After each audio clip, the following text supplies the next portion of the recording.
يا سامعين الصوت، صلوا على النبي في قلبكم.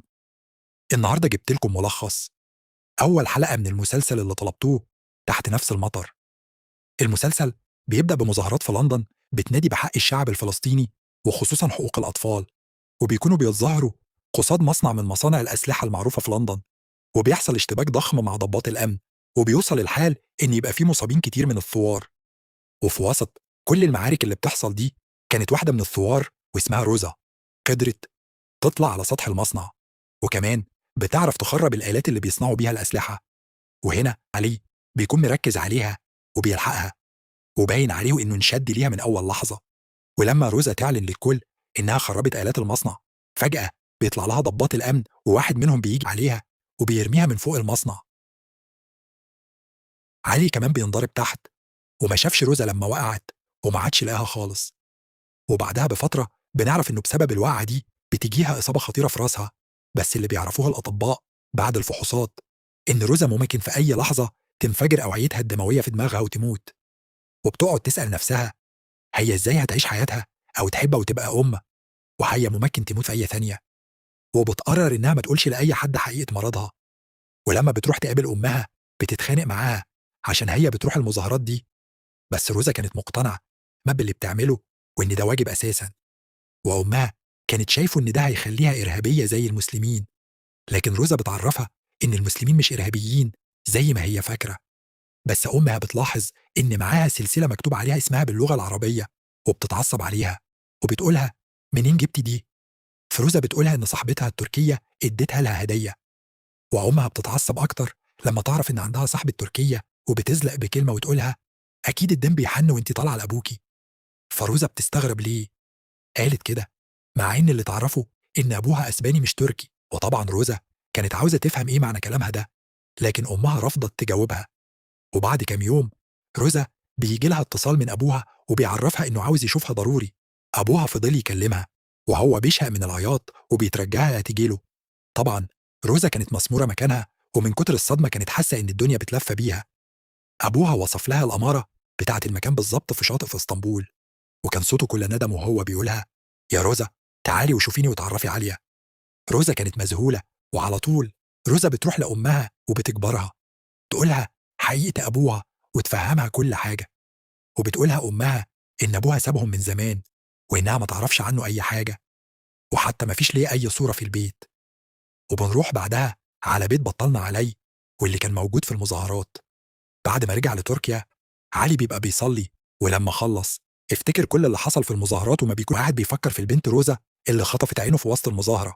علي كان حاسس إن في حاجة بتشدها ليها وكأنه مكتوب عليه يقابلها تاني، لكن بيجي له اتصال بيعصبه جدا، وبيروح ساعتها يسأل أبوه إزاي ما دفعتش مرتبات العمال لحد دلوقتي. وأبوه ما كانش عارف أصلا هم اتدفعوا ولا لأ، وبيقوله إنه هيدفعهم بكرة. فبيقعد عليا ويفطر معاهم، وأخوه كريم بيقوله بدل ما أنت مركز مع العمال ركز في الشركة شوية. بس عمتهم بترد عليه وبتقوله إن علي هو السبب في وجود شركتهم أصلا. وأبوهم كمان بيقول إن علي هو اللي هيتفق مع راجل الأعمال أمور على صفقة جديدة، وده عشان بنته تبقى خطيبة عليه. وفي الوقت ده بتيجي رسالة لعلي بصورة خطيبته بليز وهي سهرانة مع أصحابها، فبيتعصب عليه من شكلها في الصورة وبيمشي بسرعة. وبليز وهي مع أصحابها بتتفاجئ بصورتها اللي نازلة على الفيس، وعلى طول علي بيدخل عليها وهي بتحاول تشرح له، فبياخدها وبيمشي. ولكن صحابها بيتريقوا عليه لأنه ما بيدخلش أماكن زي دي وهو ملتزم، وبيسألوه بسخرية هو ليه موجود هنا. فبيتعصب عليا وبيتخانق معاهم، وبتحاول بيليز تفهمه إنها جت عشان عيد ميلاد صاحبتها وملهاش علاقة بالصور. بس عليه بيقولها شيلي الخاتم، وبيقولها كمان إن خلاص كل شيء بينهم انتهى وبيسيبها ويمشي. وساعتها عيلته كلها كانت شافت الصورة والأجواء بقت متوترة، وبيليز كمان منهارة في عربيتها وبتحاول تتصل بيه لكنه ما كانش بيرد. فبتتصل على أمه وبتحاول تفهمها إنها ما عملتش حاجة غلط. وبنشوف عليا وهو واصل البيت وأهله بيتكلموا معاه إنه يسامح بيليز وإنها لسه مش متعودة عليهم، فبيقولهم إنه أساسا مش بيحبها وكان مجبر عليها. فبيقول له أبوه ما ينفعش تسيبها، بس عليا كان خلاص واخد قرار ورافض تماما يرجع لها.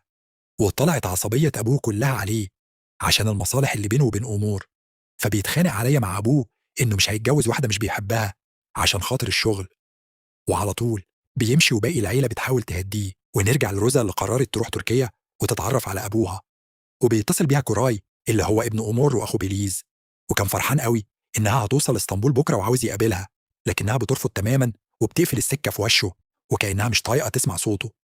بس كوراي ده نمس ومش بيستسلم بسهولة، وراح قال لأمه إنه هيعزم روزا على العشاء بكرة. وبنشوف أبو علي وهو بيطلب من كرم إنه يسيب عليه يحضر اجتماع طوكيو بداله، لأنه بيفهم في لغتهم ويدير الليلة أحسن، وكمان عشان يبعدوا عن سيرة بيليز والخطوبة اللي باظت. طبعا كرم كان هيتطقى ومضايق جدا، لأن أبوه لسه بيفضل عليه حتى وهم متخانقين.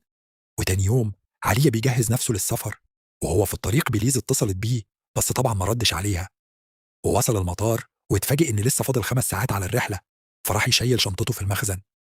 وفجأة يا محاسن الصدف خبط في روزا وحاجتها وقعت على الأرض. اعتذرت له وهو قعد يلم معاها حاجتها، وعينه ما كانتش بتنزل من عليها وهي ماشية. وفي الوقت ده كوراي كان بعت لها سواق عشان ياخدها دي ياخدها، بس هي ركبت تاكسي وطارت، والراجل فضل مراقبها. علي وهو بيعدل هدومه لقي اسواره روزا شبكت في شنطته وقت الخبطه، فجري وراها بسرعه وركب تاكسي ولحقها وهي دخلت المترو، فدخل وراها وعينه عليها. لو حبيتوا المسلسل ده اكتبوا لي في التعليقات انزل الجزء التاني من الحلقه الاولى واشتركوا في القناه.